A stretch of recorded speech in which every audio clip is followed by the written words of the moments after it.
The Chinese-style modernization has been the catchphrase for about half a year.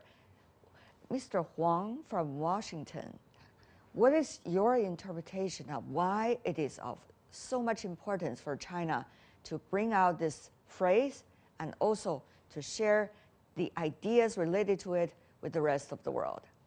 Well, what has made China unique is that it's drawn on what I call the collective energies of its people in a way that we've never seen in other countries toward what I call social and economic objectives. And that's, I think, a China way. But they've done this by providing what I call more incentives in those areas too. So officials are rewarded, but you still have a lot of competition in the system. So China's unique in the following sense.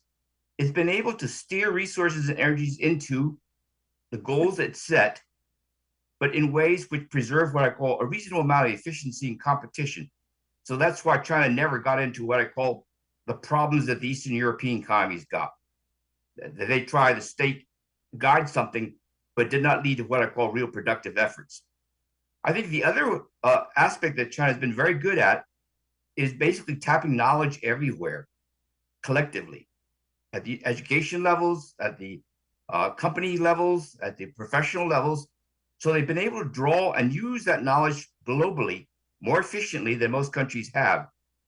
So these are the kinds of things which are quite unique to China, that it's been able to actually tap this expertise, foster more efficient outcomes. And I think that's the lesson for many countries. And China, of course, indeed reduced poverty not just by 100 million over the past 10 years, but by 800 million. 700 million of that were really without much government focus on poverty. It was about opening up, it was about marketization, it was about giving the private sector a chance to create jobs. But don't forget the first stretch, the 700 million, they basically came about by economic growth, by creating jobs, by opening up and reforms.